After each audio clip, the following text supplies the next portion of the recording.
Era el año 1959 y en la Unión Soviética, lo que ahora conocemos como Rusia, un grupo de 10 jóvenes universitarios se disponía a hacer un viaje de esquí.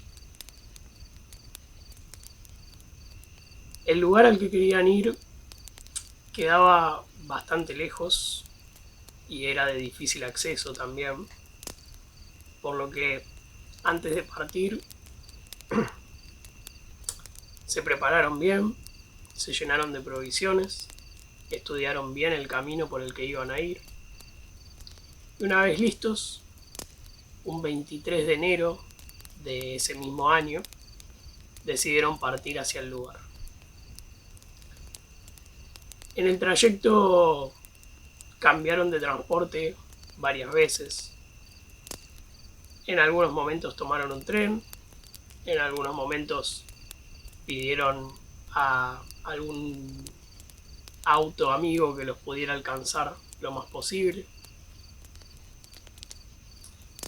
Hay muchas fotos que atestiguan que ese viaje fue bastante tranquilo, que lo vivieron de forma divertida, que la estaban pasando bien. El chico que lideraba toda esta excursión era un joven de 23 años llamado Igor Dyatlov.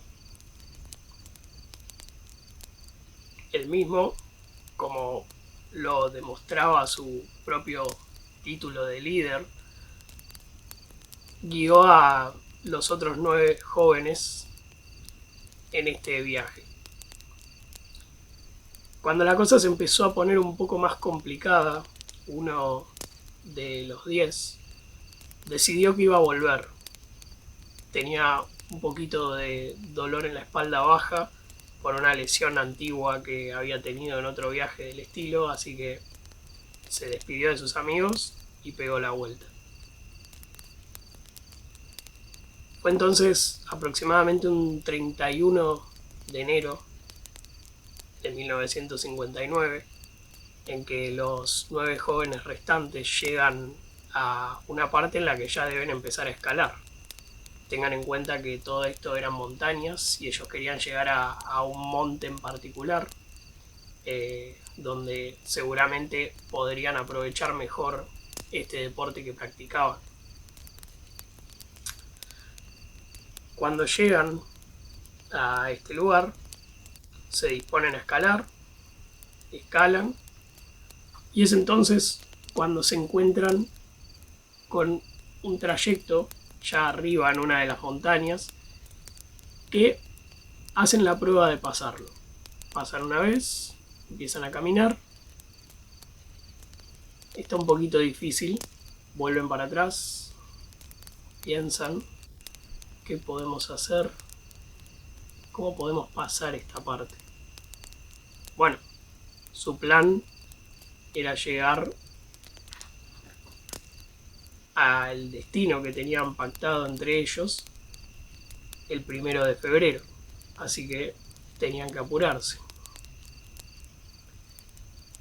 Empiezan a caminar, esta vez con paso más decidido, pero no logran encontrar el lugar al que tenían que llegar. Imagínense que acá hablamos de nieve, hablamos de una especie de, probablemente una tormenta de nieve que no les permitía ver bien, no fuerte como para hacerles mal, pero lo suficiente como para nublarles la vista.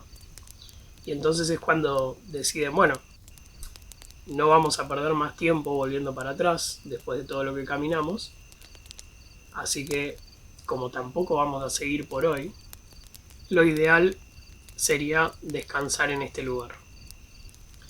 Lo que este grupo no supo es que ellos, en vez de ir en línea recta desde donde partieron el 31 de enero hasta el objetivo que tenían planteado, se desviaron un poco para otro lado. Fueron más para digamos, la cima de la montaña en la que estaban, en vez de seguir derecho para el lugar que pretendían. Bueno, ellos no eran conscientes de esto, imagínense que esto le podría pasar a cualquiera si no podemos ver por dónde estamos yendo. Aparte estamos hablando de 1959, no había mapas, no había un mapa conectado a un satélite que a uno le pudiera decir por dónde estaba. En todo caso, mapas habría, pero de papel, y uno no se puede orientar tan fácilmente en un lugar en el que no puede ver dónde está parado. Así que antes de que la cosa empeorara, dijeron, bueno, vamos a sentarnos acá tranquilo, armemos la carpa, vamos a pasar la noche acá.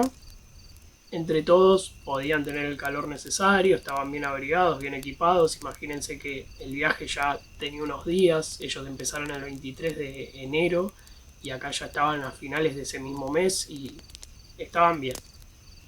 Estaban preparados para esa situación, no tal vez para la de perderse, pero sí para pasar una noche rodeados de nieve y de mucho frío. Bien, esto fue la noche del 1 de enero, así que su plan era, a la mañana del 2 de febrero, llegar a su destino. Con lo que no contaban es que para la mañana del 2 de febrero ya no iban a estar vivos.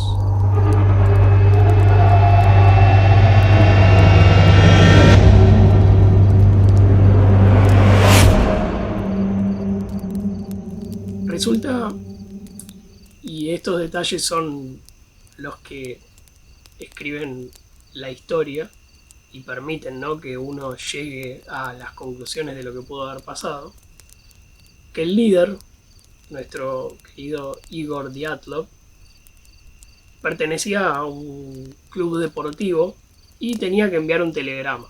El club estaba al tanto de que ese telegrama tenía que llegar un 12 de febrero. Entonces, cuando pasó la fecha y teniendo conocimiento del viaje que Igor iba a hacer con sus amigos, dijeron, algo acá pasó. Entonces, una cosa llevó a la otra y las autoridades empezaron a investigar todo el trayecto que hicieron estos jóvenes de entre 20 y 24 años. Finalmente llegan al lugar donde habían acampado y lo que encuentran los dejó totalmente sorprendidos.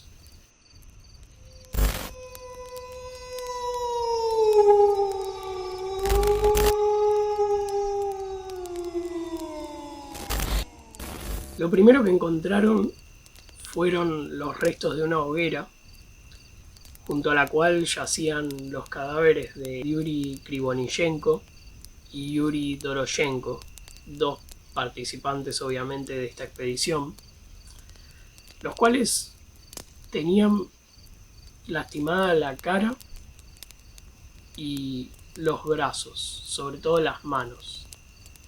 También notaron que había un árbol cerca de ellos, al cual le faltaban, era un pino. Vieron que los pinos tienen como las hojas, las ramas que salen así en línea recta.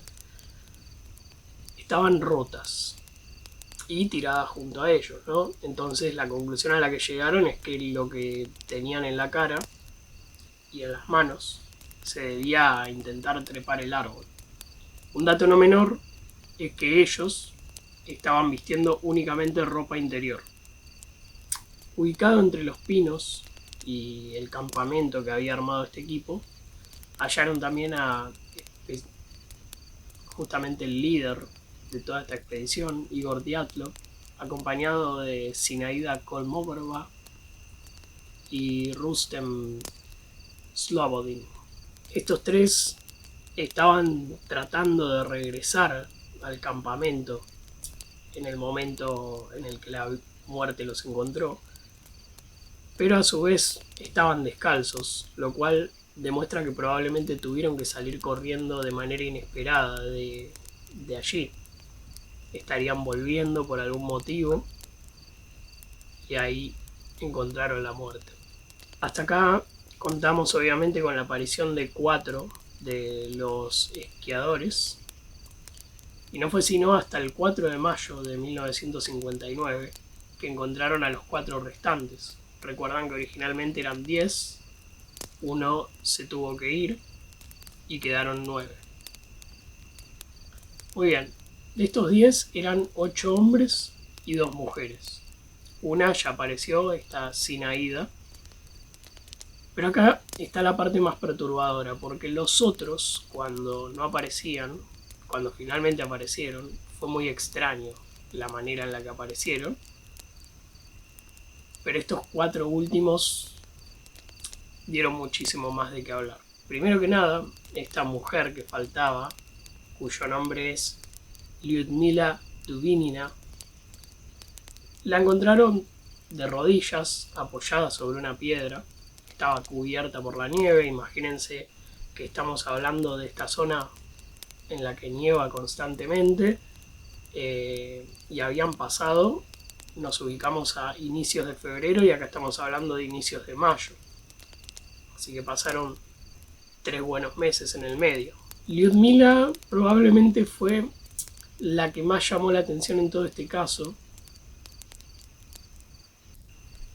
porque cuando se empezaron a buscar cuáles podrían haber sido los motivos de que esto sucediera así, obviamente lo primero a lo que se apuntó fue una tormenta de nieve que ellos no estaban preparados para aguantar con el equipo que tenían, y además por la zona en la que estaban.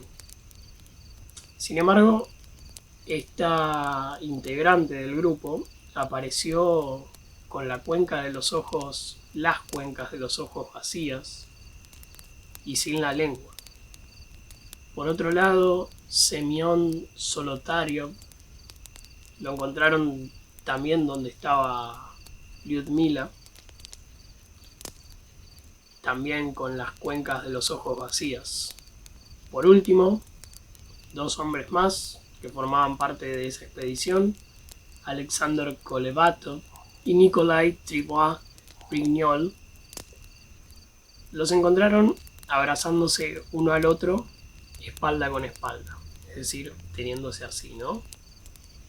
Estos últimos no estaban muchísimo más lejos de donde estaban sus compañeros fallecidos en circunstancias también raras, pero un poco menos fuertes. Estaban cerca, pero llamó la atención el detalle de que estaban mejor vestidos. Todos ellos tenían calzado, e incluso se sospecha que hasta armaron como una especie de refugio improvisado. Lo que llama mucho la atención de este caso es lo extraño de cómo se encontró a todos los participantes y que no haya explicaciones de lo que pudo haber pasado. Muchas investigaciones dictaminaron finalmente que se trató de una tormenta de nieve para la que justamente no estaban preparados, pero simplemente no se explica por qué trataron de subir al árbol, de qué huían, por qué con tanta velocidad como para no vestirse en el medio de la noche, por qué Lyudmila y otro de sus compañeros aparecieron sin ojos y ella sin la lengua. ¿Por qué en un lugar tan inhóspito? Imagínense que era tan difícil de llegar ahí, que ellos se perdieron.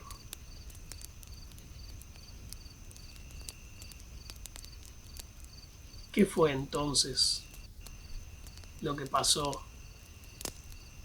en el paso Dyatlov?